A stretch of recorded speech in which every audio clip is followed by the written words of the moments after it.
자, 시작하겠습니다. 자, 전자계약, 진짜 전자계약하고, 그 다음에 개인적으로 시험에 안 냈으면 좋겠는데, 매년 꼭 나오는 게 회로 쪽.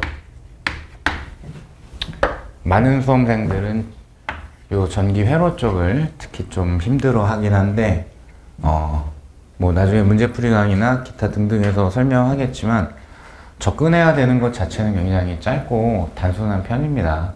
그러니까 내가 할 수 있는 수준까지는 정리를 하고 기본적인 건 대비를 하시는 게 좋아요. 자, 그럼 이제 전자기 들어가면 여기는 기본적으로 핵심이 되는 키워드가 전하가 되겠죠. 그래서 전하가 있으면 에서 출발을 하는 게 전자계약이 되는 거고, 정기적으로 플러스 마이너스를 띄는 걸 전하를 띈다라고 할 거고요. 그래서 전하를 띄게 되면은 기본적으로 전하를 띄는 아이는 공간에다가 전기장과 전위라는 거를 형성을 하죠.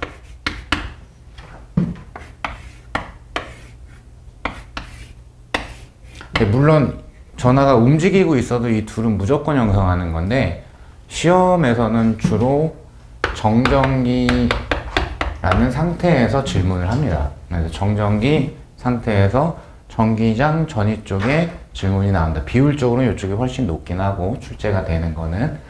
그리고 이제 여기에 대한 일반론을 설명을 해주는 게 가우스 법칙이라는 거죠. 그래서 우리 이제 가우스 법칙에 따라서 이제 메인은 전기장 쪽을 좀 다뤘고, 이제 특수한 경우에 전이나 전이차 이런 거 살펴보는 거를 예제 등을 통해 가지고 조금 연습을 했었습니다. 그래서 어쨌든 공간에 이제 전하가 분포를 하게 되면은 점전하 있을 수 있고, 무한히 긴 선전하 있을 수 있고, 무한히 넓은 면전하 있을 수 있고, 그 다음에 구모양의 대전체가 존재를 할 수가 있죠. 여기에 대한 게 이제 기본인 거고, 이쪽은 어떤 게 시험 문제에 나올지 모르고 항상 좀 앞순위에 속하는 거기 때문에 최소한 여기에 대한 가우스 법칙 이용한 전기장에 대한 표현은 반드시 숙지를 하고 계셔야 돼요. 자, 그리고 요 전하라는 아이가 움직일 수도 있죠.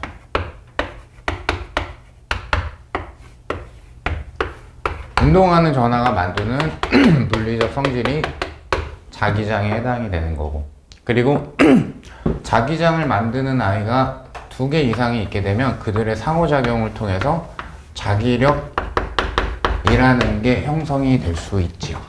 그리고 특히 요게 좀 빈출이야. 얘는 따로 꼭 정리를 해야 되는데, 자기장 영역에서 원운동을 하는 전하, 이쪽은 이제 꼭 정리를 하고 계셔야 되는 내용 중에 하나다. 그리고 우리가 이제 자기장 쪽의 변화, 정확하게 이제 자속 변화가 되는 거죠. 그게 전하의 움직임에 영향을 미칠 수가 있다. 즉 전이차, 유도기 전력을 만들 수 있다. 라는 전자기 유도 현상. 기본적인 전자계약이 이렇게가 틀이 잡혀져 있는 거예요. 일단 전하를 띄면 공간에 무조건 전기장과 전위를 형성을 한다. 그리고 이 전하가 움직이면 자기장을 만들고, 자기장끼리의 상호작용을 자기력이라고 할 거고, 약간 특수한 케이스에 얘는 별도로 정리를 할 필요가 있다. 시험이 잘 나오니까. 그리고 자속 변화에 의해 가지고 유도기 전력이 발생이 되는 현상, 그거를 전자기 유도 현상이라고 할 거다. 자, 그러면 전체적인 그림은 이렇게 되면서 약간씩의 복습 비스무리하게 조금 점검을 좀 해보면, 기본적으로 교재 순서가 정전기부터 등장이 되어져 있죠. 그래서 여기 같은 경우에는 이게 메인은 아니고 문제 풀 때 예제에도 몇 개 있으니까 정전기 유도를 이용해서 여기 얼만큼의 전하가 분포되고 있는지 이런 거 찾아놓은 다음에 문제를 접근을 해야 될 때가 좀 있죠. 그리고 정전기라는 제목 아래에서, 이건 빈출이니까 꼭 정리해야 되는 거, 도체가 등장되어 있다. 그러면 가우스 법칙이나 기타 등등으로 접근하기 전에 요 셋 중에 하나로 클리어되지 않을까 생각해 본다. 그 중에 첫 번째, 도체라면 내부의 전기장은 0이다. 도체라면 내부에서 표면까지 전위가 다 똑같다. 도체라면 표면에만 전하가 분포를 한다. 이 셋 중에 하나로 클리어될 수 있기 때문에, 그러면 그냥 거의 몇 초 안 걸리고 문제 해결되는 경우이기 때문에 다른 거 생각하기 전에 도체라면 요걸로 해결할 수 있는 건덕지가 있지 않을까를 먼저 접근을 꼭 하셔야 됩니다. 자, 그 다음 정전기에서 우리 입장에는 전기장을 표현할 때 좀 많이 쓰긴 하는데, 전위 표현할 때도 가우스 법칙 활용을 하긴 하죠. 가우스 법칙이라는 거는 전기 선속을 구하는 법칙으로,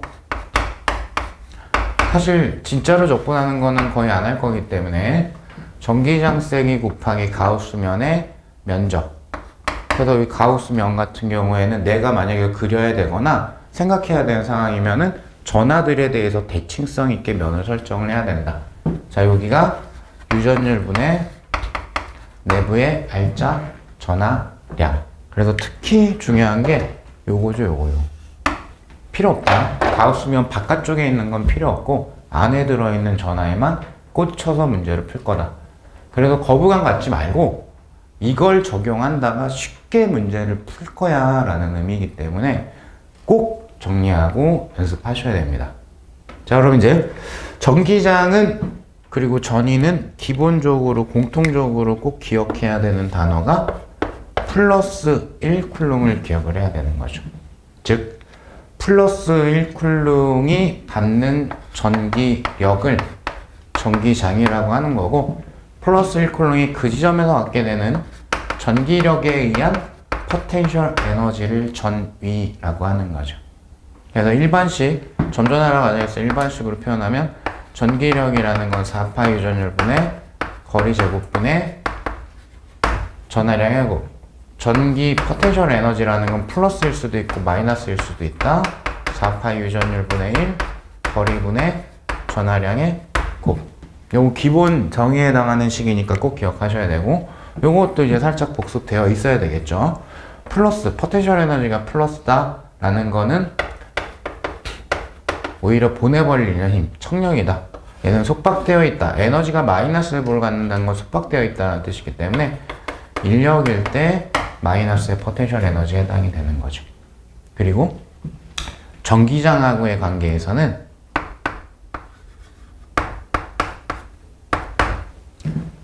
전기장 곱하기 그 지점에 있는 전하량이 바로 전기력이고, 얘랑 매우 똑같은 식입니다. 그게 들어오셔야 됩니다, 눈에. 오케이? 그 다음 여기도 마찬가지. 여기다 써요. 그 지점에 있는 전하의 전하량 곱하기 전위와 이 식은 매우 똑같은 식입니다. 오케이? 자, 그 정도 이제 복습이 되어 있다라고 가정을 하고, 점전하에 의한, 이건 뭐 기본 전기력 식이기도 하고 하니까 전기장 같은 경우가 4파 유전율분의 1 R 제곱분의 점전하의 전하량. 그 다음 선전하 같은 경우가 전기장의 세기가 2파이 R분의 1 유전율분의 선전하 밀도 람다. 면전하 같은 경우가 전기장 2 곱하기 유전율분의 면전하 밀도 시그마. 그리고 구 모양은 매우 대칭성을 만족하고 있는 모양이기 때문에 가우스면을 구 모양으로 이쁘게 잘 그릴 수 있어서, 기본적으로 가우스 법칙 문제를 대놓고 물어보고 싶으면은 이쪽을 좀 할까라는 고민을 할 수밖에 없어요. 시험 문제를 출제를 할 때. 교재 예제에도 그래서 2개 이상의 문제가 구 모양이 등장이 되어져 있는 3개인가 만 있을 겁니다. 전기장을 물어보던 전위 쪽을 물어보던. 근데 불필요한 시간을 소비하면 또 안 되니까 시험장에서 구의 외부에서 어떤 물리량을 질문을 하면, 그러면 그냥 중앙에 점전화가 확 모여 있는 것처럼 생각하면 돼요. 그게 가우스 법칙이기도 하고. 그래서 좀 기본기 약한 분들은 이 부분도 좀 잘 기억을 했으면 좋겠다 싶습니다. 9회 바깥쪽에서 질문을 해. 그럼 그냥 정중앙에 여기 있는 전화가 다 모여 있는 것처럼 생각하면 돼 라고 접근을 하실 수가 있겠죠. 자, 그리고 전기장하고 전위하고의 관계적으로 보자면 기본적으로 전위라는 거, 여기서부터는 약간 고급 물리가 되겠죠. 마이너스 경로 때문에 그렇고요. 무한대에서부터 R까지, 내가 필요한 위치 R까지 전기장을 적분을 해준 거다. 그러다 보니까 전기장이라는 거는 미적분은 서로 반대니까, 그죠?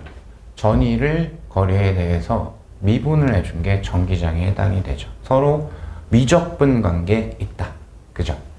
그리고 요거 연습하는 거는 선택적으로 내가 건드릴 수 있냐 없냐 본인 스스로 판단하시고, 아, 거기까지는 할만하다. 그 예제 수준까지는 건드려 보는 걸로 추천을 드립니다. 특히 구모양 도체막 중앙에 비어있고 막 이런 거 있죠? 거기에 대한 얘기를 하는 거예요. 자, 그리고 공간의 전위가 높은 곳과 전위가 낮은 곳이 있으면 높은 쪽에서 낮은 쪽으로 전기장이 만들어지는 거고요. 그리고 이러면 이 공간에는 두 지점의 전위차가 있는 거죠. 그럼 이때 전기장 곱하기 간격 D라고 할 수 있는데, 이거 좀 조심해야 된다. 조심한다기보다는 기본이다. 전기장이 일정할 때만 단순 곱하기 할 수가 있다. 곱하기의 꼴로 표현되는 물리량은 다 똑같죠. 그죠?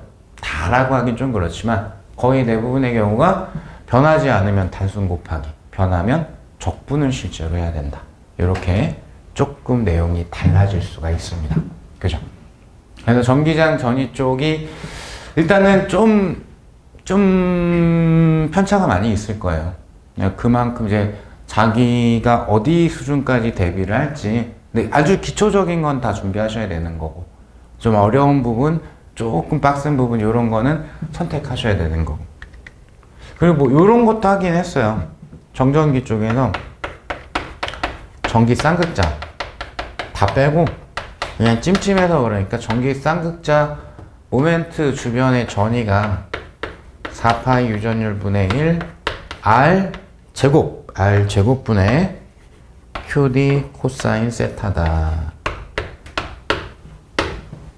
혹시 모르니까 요 한 줄 대비하는 거는 아주 소극적으로 추천을 드리는 편입니다. 자, 그 다음 조금 되셨으면 자기장으로 넘어가시면, 운동하는 전환 자기장을 만든다? 즉 플러스가 기준이니까 플러스 전화가 가령 우리가 보기에 플러스 Y 방향으로 운동을 했으면 그 주변에는 오른손 이용해서 자기장이 이렇게 형성돼가 기본 방향 잡는 거죠. 자, 근데 질문 자체는, 출제하는 것 자체는 전류 스케일로 출제를 한다. 그래서 직선 모양의 전류가 흘렀을 때, 원형 모양의 전류가 흘렀을 때, 코일의 전류가 흘렀을 때, 이렇게 세 개가 출제가 되는 거죠. 그죠? 식적으로는 이렇게 되긴 합니다. 직선 전류가 흐른다. 2파이분의 투자율, 도선으로부터 거리분의 전류의 세기. 원형 전류다. 2분의 투자율, 반지름분의 전류의 세기. 코일이다. 투자율, 단위 길이당 가문 횟수, 전류의 세기. 이렇게 되죠. 그리고 이때 방향에 대한 부분은 얘가 이제 기본 이론에 해당이 되는 거예요. 직선 같은 경우는 전류가 엄지 방향으로 흐를 때 감싸면 자기장이 될 거야 라는 게 되는 거고, 요 두 개 같은 경우에는 전류가 동글동글하게 흘러가니까 전류를 손가락 4개로 감쌌을 때 엄지가 자기장 방향이 될 거야. 너무 혼란스러워하지 말고 동그란 걸 항상 감싸면 된다요. 그죠? 동그란 걸 감싸면 된다. 자, 그래서 가급적이면 나오는 게 N극, 들어가는 게 S극. 아, 그렇네요. 얘도 마찬가지고, 얘는 뭐 흰색으로 쓸까요? 얘도 마찬가지고, 자기장도 마찬가지인데, 뭐, 다시 이쪽으로 살짝 넘어가면은, 자기력선이나 전기장 같은 경우에, 플러스 전하에서 나와서, 마이너스 전하로 들어간다. 이렇게 돼야 되죠. 그리고, 자기장을 설명하는 이론적 배경 지식이 앙페르 법칙과 비오사바르 법칙이라는 게 있는데, 비오사바르는 어차피 우리가 안 했고, 앙페르 법칙도 가우스 법칙 유사하게 그냥 정리하면 된다. 자기 선속을 구하는 법칙으로 자기장 세기, 대칭성 있는 암페르 루프의 길이, 요게 2잘 곱하기 루프 내부의 알짜 전류에 해당이 된다. 요거 따질 때도 마찬가지죠. 자기력선이나 자기장의 방향 같은 경우에는 이렇게 기억을 하자. N극에서 나와서 S극으로 들어간다 라고 기억을 하면 좋을 것 같다. 이런 내용들. 자, 다음 자기력으로 넘어가면 식적으로는 두 개가 있는 것처럼 보이긴 합니다. QV, 전하 스케일로 따질 때는 QVB가 될 거고, 전류 스케일이면 BIL 이라고 쓸 건데 어차피 같은 식입니다. 근데 요때 특징이 뭐냐? 요 둘의 수직한 것 길이를 곱하기를 해야 된다. 여기도 마찬가지. 요 둘의 방향성 있는 두 아이의 수직한 것 길이를 곱하기를 한다. 수직한 게 없으면 자기력이라는 건 발생하지 않는다. 그죠? 그래서 오른손 쓰셔도 되고 왼손 쓰셔도 되는데 저는 오른손으로 강의를 했기 때문에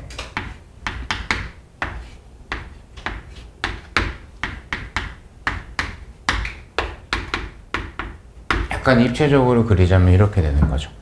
자기장이 왼쪽으로 걸려있는 영역에 전류가 윗방향으로 흐르면, 또는 양전하가 윗방향으로 흐르면, 그러면 자기력 손바닥 쪽으로 받게 될 거야.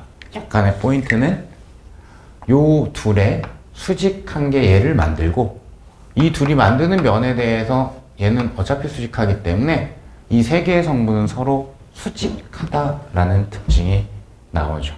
그죠?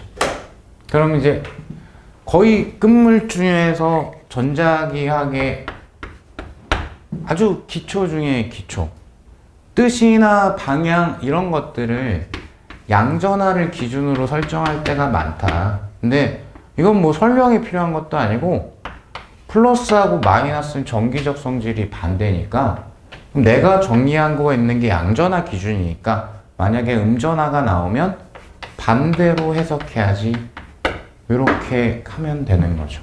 그죠? 여기 마찬가지. 음전하가 이렇게 움직였으면 엄지만 아래로, 이런 식으로 반대로만 잡아주면 되는 거죠. 그리고 이제 뭐 새끼 내용으로 이런 걸 이제 제가 강의 중에는 순환성 전류라고 얘기를 했었고, 사실 얘네가 뭘 만드냐면 자기 쌍극자 모멘트를 만들어요. 그래서 그게 가문의 수, 전류의 세기, 면적. 가끔 지역적이지만 질문을 할 수 있으니까 기억은 하고 넘어가기. 책에 있긴 하니까. 오케이. 요렇게 자기장, 자기력 확인하실 수가 있을 거 아니에요. 자, 그리고 여기는 거의 역학 문제와 다름없는데 전자기 파트가 들어가 있는 거 요거 딱 하나죠.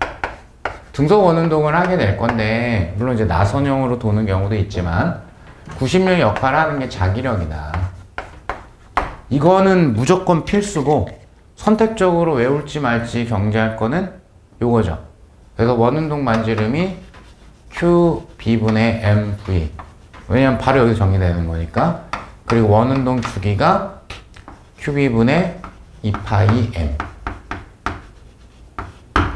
요거마저도 추가로 외울 거예요. 왜냐면 이제 요걸 질문을 많이 하거든요. 그러니까 이게 그냥 바로바로 정리가 되시는 분은 추가로 외울다 이런 느낌 없어서 상관없는데, 이게 좀 뜨문뜨문 나온다 라는 분들은 추가해서 외우는 것도 나쁘지 않다 라고 생각을 합니다. 여백이 없으니까 여기다 그냥 쓸게요. 전자기유도 같은 경우에는 이 한 줄이 내용이 전부 다 돼. 전자유도 현상에 의해서 발생한 유도 기전력, 요게 이제 코일에 걸리는 전압이기도 하고요.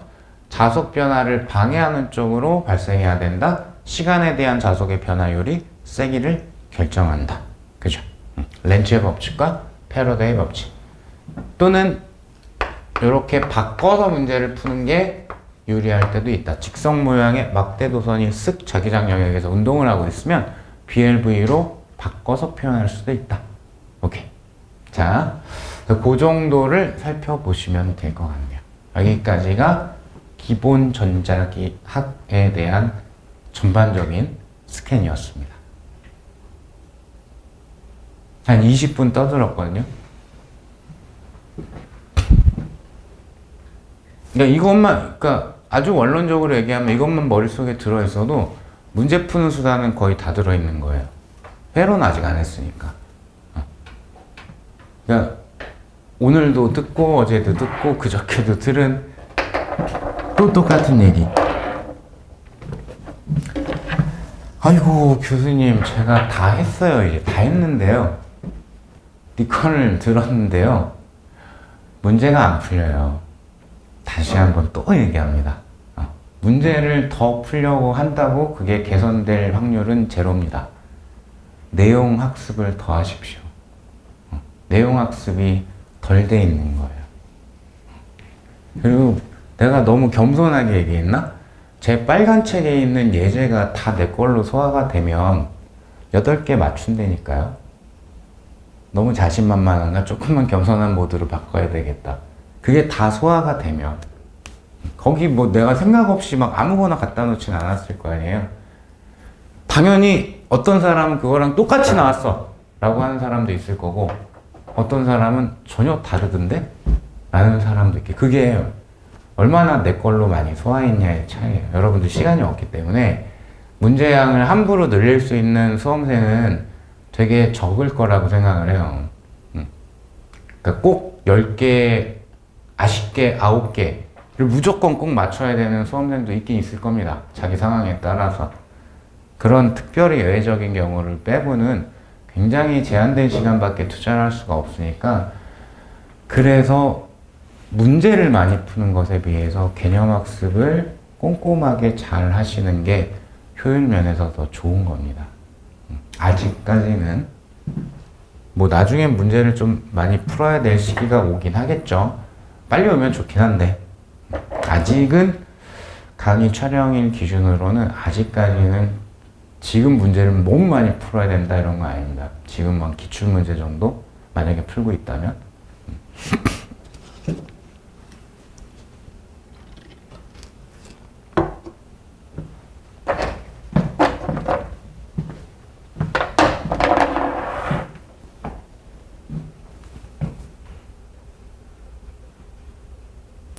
되셨으면은 회로 쪽 한번 볼까요? 회로 쪽. 너무 싫죠? 나도요.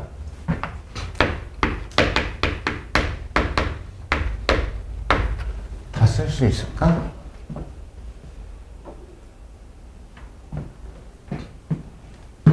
자, 정규회로는 이제 직류하고 교류회로 두 개 있다라는 걸 알 건데 교재 순서는 전이차 다음, 정전기 끝난 다음에 전류가 직류회로 그쪽이 나오고, 그 다음 자기장이 나오죠. 전자기유도 끝난 다음에 교류가 나오고, 그 이제 원리가 기본 베이스가 전류가 흐르는 자기장이 주로 출제가 되니까 직류회로 먼저 나오고, 그 다음 자기장 나오고, 전자기유도 나오고, 전자기유도의 대표적인 현상이 또 교류이기 때문에 교류 이렇게 뒤쪽에 배치가 되어 있는 거예요. 근데 여기는 오늘은 이제 둘이 공통적인 게 많이 있기 때문에 회로에 대해서 별도로 빼서 정리를 좀 해보면 회로에 등장하는 장치들이 있죠. 무엇이 있냐? 몇 개 없습니다. 생각보다 별거 없어요. 전원장치가 있어요. 아, 그러네. 이 전원장치에 의해 가지고 회로의 종류가 두 개로 나눠지는 거예요. 직류회로와 교류회로. 그죠? 직류 전원장치를 연결하면 직류가 되는 거고, 교류 전원장치를 연결하면 교류회로가 되는 거예요. 그리고 교류회로에 조금 응용에 해당하는 게 LC 진동. 요게 있는 거고. 그리고 장치 또 뭐 있냐? 우선 저항 있죠. 축전기 있죠. 마지막으로 코일이 있습니다. 그럼 이 장치를 직류회로일 때도 R만 연결할 수도 있고 C도 연결하고 L도 연결하고 이렇게 여러 개를 연결할 수도 있고, 교류일 때도 마찬가지. R만 연결하거나 C, L 뭐 이런 애들도 추가로 연결하거나 이렇게 할 수가 있겠죠. 그러면 이제 전기회로의 가장 메인은 뭔데? 근데 요거는 조금 안 보이시는 분들도 있으니까 얘는 일단 직류회로 내용이라고 생각해도 상관은 없어요. 키레이호프 법칙이죠. 문제는 이걸로 풉니다. 실제로 저걸로 제일 많이 풉니다. 마지막 결론을 내가 얻기 위해서 뭐 축전기 쪽에 식을 이용을 한다든가 등등을 이용하는 거지, 문제 자체는 이걸로 제일 많이 풀어요. 그리고 교류는 거의 100% 이걸로 풀죠. 그림으로. 식 말고 그림으로. 여길 너무 식으로 보면 머리가 뽀개집니다. 그림으로 풀어야지 이렇게 가셔야 되는 거예요. 자, 그러면 전원장치가 나왔으면 어쨌거나 저쨌거나 전원장치 기준으로 전류의 방향 생각해야죠. 플러스 극에서 나와서 마이너스 극으로 들어간다라고 기억했으면 좋겠다라고 말씀을 드렸었고, 그 전류라는 거 나왔으니까 전류 밀도, 주로 앙페르 법칙을 좀 많이 사용이 되죠. 단위 면적당 전류의 세기를 전류 밀도라고 얘기를 하고. 자, 그러면 저항 축전기 코일이 각각 회로에서 의미가 있을 때가 있다. 의미가 있다라는 건 역할한다는 뜻이기 때문에 전압이 걸린다는 뜻이죠. 그래서 얘 전압 걸려. 언제? 전류가 흐를 때. 얘도 전압 걸려. 언제? 전하가 쌓여 있을 때. 얘도 전압 걸려. 언제? 전류가 변할 때. 그래서 여기를 각각 키워드로 좀 잡고 계시면 좋을 것 같아요. 전류가 흐를 때, 전하량이 쌓여 있을 때, 전류가 변할 때 각각 전압이 걸리는 거죠. 그죠? 자, 그 다음 얘네들은 다 에너지와 관계가 있어요. 그래서 에너지에 관련된 식이 있습니다. 단위 시간당의 에너지를 전력이라고 하기 때문에, 즉 R에서의 소비 전력이 VI 또는 I제곱 R 또는 R분의 V제곱, 이 중에 하나를 선택해서 문제를 풀 때가 있을 거고요.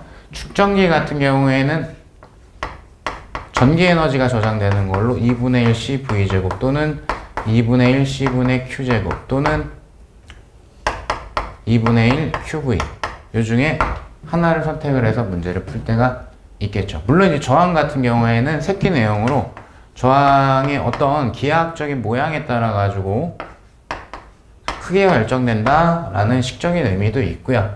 그 다음에 축전기 같은 경우에는 전기 용량 필수적으로 알고는 계셔야 되고요.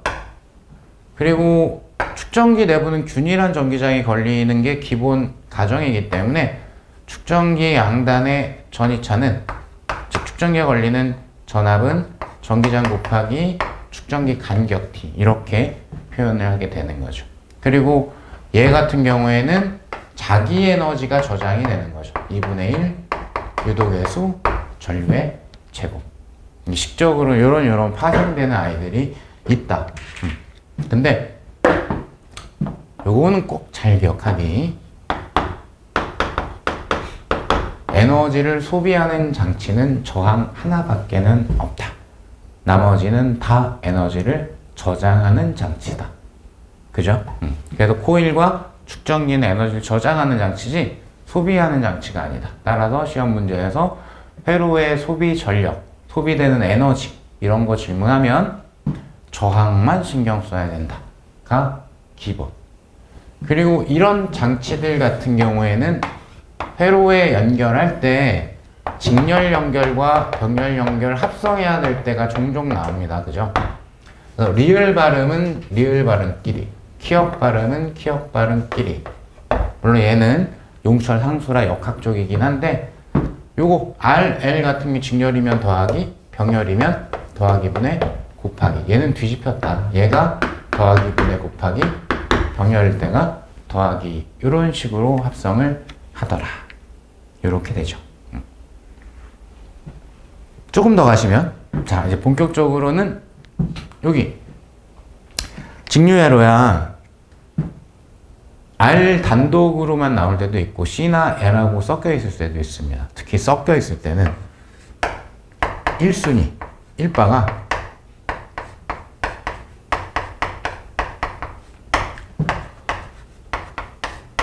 전류부터 그리셔야 됩니다. 그래야 오류가 없이 깔끔하게 풀리는 겁니다. 왜? 요것 때문에 전류가 흘러야 저항이 역할을 해요. 전류가 흐르지 않는 저항은 의미가 없습니다. 그냥 거긴 도선이 있는 것밖에 안 됩니다. 전류부터 깔끔하게 그리자. 근데 그걸 그릴 때 써먹는 게 요거다. 즉 얘네들 최초에 저장된 거 없다라고 했을 때 스위치를 닫는 순간과 시간이 충분히 지났을 때 물리적 특징, 저항 비스무리한 효과가 얘는 충전된 게 없기 때문에 빵이고, 시간이 충분히 지나면 충전이 끝났기 때문에 전류가 흐르지 않는다. 얘는 전자기유도 현상이니까 닫는 순간이 최대 무한대처럼 해석할 수가 있고, 시간이 충분히 흘러가면 전류 변화가 거의 없기 때문에 따라서 저항 비스무리한 효과는 0이다. 요걸 이용해서 전류부터 그리시면 돼요. 이쪽에 대해서 깔끔함이 좀 있어야 됩니다. 이거 우왕좌왕 하시면 안 돼. 그러니까 설명할 때마다 그 얘기를 하는 이유가 뭐냐면 이걸 그냥 외우면 얼마나 헷갈리겠어요. 반대인데, 그지? 그래서 약간의 원리를 이해하면 좋다는 거지. 충전이 되어 있으면 전하가 더 이상 그쪽으로 안 움직이니까 전류가 안 흐르는 거야 라는 거 별거 없잖아요. 얘는 전류가 변할 때 의미가 있는 거래. 시간이 충분히 지나가면 전류가 안 변해. 그럼 의미가 없죠. 전압이 안 걸려. 그죠? 그렇게 딱딱 들어가는. 자, 그리고 아무래도 이 모든 것의 메인은 키리오프이기 때문에 별거 없습니다. 줄이면 전류 설정 잘하죠. 그러니까 여기 분배 법칙이라고 하는데 나눠진 거 다 모으면은 다시 들어오는 거 다 모은 거랑 똑같아야 돼. 어디 세거나 뭐 이러면 안 돼. 전하량 보존돼야 되니까 라는 건데, 결국엔 시험용에서 뭐냐면 미지수를 최소화해서 표시하자예요. 기호를 최소화하자. 그 다음 두 번째, 닫혀 있기만 하면, 전류가 흘렀던 안 흘렀던 닫혀 있기만 하면 한 바퀴 돌려서 읽어버리면 전이차의 합은 0이야. 요걸로 문제를 많이 푸는 거죠. 그리고 이때 다 가르쳐 드리긴 했는데 시험에서 많이 사용해야 되는 거는 한 90% 이상이 저항이기 때문에 저항을 특히 안 헷갈리시는 게 중요해요. 그래서 여기는 전류 방향이 중요하죠. 그래서 전류 방향으로 내가 읽으면은 마이너스가 되는 거고요. 전류 반대로 읽으면 플러스가 되는 거고요. 제 강의 기준으로는 그렇습니다. 전공자분들은 반대로 알고 계신 분도 있을 수 있어요. 자, 어쨌든 이렇게 된다. 자, 되셨으면 교류로 넘어갈까요? 교류. 일단 상식. 뭐 이거에 대해서 거부감이 있는 사람은 없는 것 같아요. 끼리끼리 계산해라. 뭐에 대해서? 시료값과 최대값에 대해. 두 개만 기억하자. 시료 전압이라는 게 있다. 어느 장치든 간에. 거기는 최대값을 루트 2로 나눠주면 돼. 시료 전류도 마찬가지야. 최대값을 루트 2로 나눠주면 돼. 그래서 조건이 시료값으로 쭉 나와 있고 시료를 물어봤으면 문제가 안 되는데, 시료값을 쭉 주고서 마지막에 갑자기 최대값을 물어봤으면 그때는 여기 신경 쓰라는 얘기다. 문제 그렇게 지저분하게 내면 안 되는데 혹시 모르니까. 근데 이건 되게 당연한 거니까 끼리끼리 계산할 거야 라는 부분. 자, 그리고 유도 리액턴스하고 용량 리액턴스라는 거 있죠.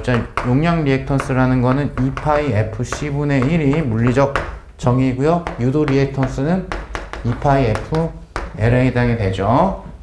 일종의 저항 효과 내지는 저항값이라고 생각을 하시면은 깔끔하게 떨어집니다. 그리고 문제는 이걸로 풀 거다. 그래서 뭐 시간에 대해서 앞선다, 늦는다 이런 거 나올 때는 여기 얘기하는 거다.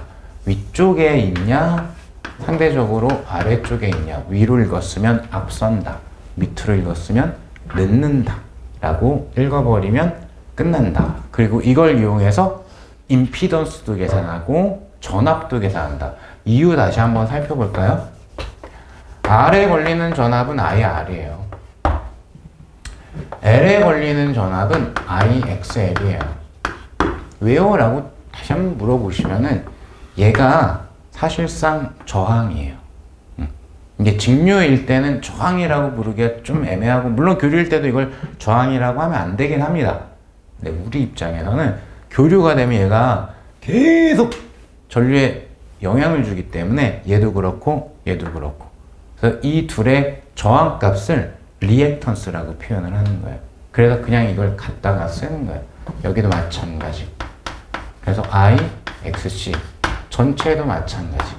전체 전압은 I 전체 저항 효과 임피던스 이렇게 쓸 수 있는 거죠. 즉 어차피 병렬은 잘 안 냅니다. 거의 안 나옵니다. 직렬 연결이 시험에 거의 90% 이상이 출제가 됩니다. 그럼 모든 순간에서 전류는 모든 순간에서 다 똑같기 때문에 다 같은 값이에요. 모든 순간에서. 그러니까 리액턴스들에 대한 관계도 이걸로 볼 수 있고, 그죠? 전압에 대한 관계도 이걸로 그냥 보시면 되는 거예요. 귀찮으면 야, 임피던스도 이걸로 한대, 전압도 이걸로 한대 라고 기억하면 끝납니다. 오케이? 그리고 여기에는 요게 또 교류로 나왔을 때는 단골인데 RLC회로. 그래서 공명 또는 고유 공진 주파수라는 게 있대. 2파이 루트 LC 분의 1. 근데 이거보다 훨씬 중요한 게, 이것도 기억은 해야 되는데 이걸 까먹으면은 되게 잘 안 풀릴 수 있다.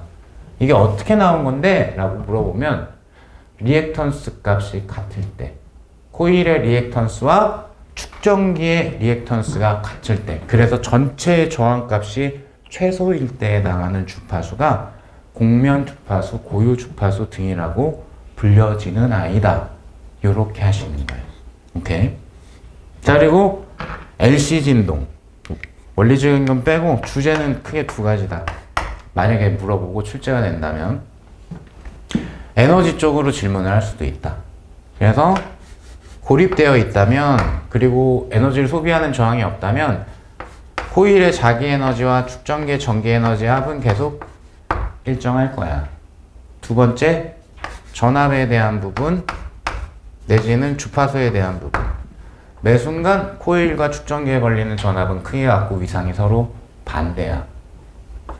그래서 이때 흐르는 교류 전류의 주파수가 공진 주파수가 될 거야 라는 테마 두 가지. 그래도 엄청 줄여서 얘기를 하면 LC 진동은 웬만하면 저 둘 중에 하나에서 출제를 하거나 할 겁니다. 아주 독특한 케이스 몇 개를 빼고는. 우리 시험에 좀 나오기 어렵기는 할 것 같고요. 그래도 많을까요? 이만큼인데?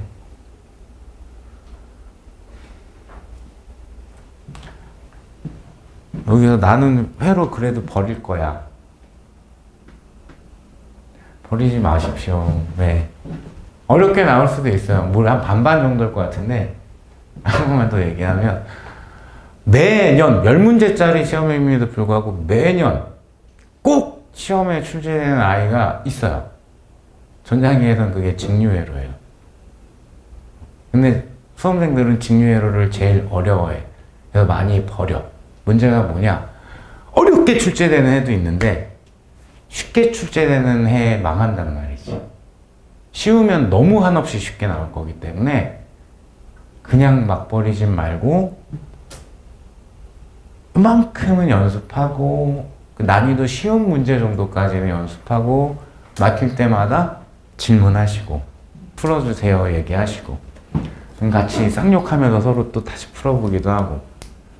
직류회로는 안 나온 게 너무 어려우니까 버리는 것 자체가 잘못된 거라고 생각을 해요.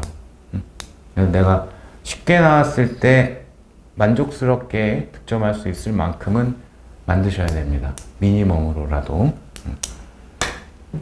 자, 그럼 조금 쉬었다가 파동하고 현대물리는 한꺼번에 다 마무리를 해버리겠습니다.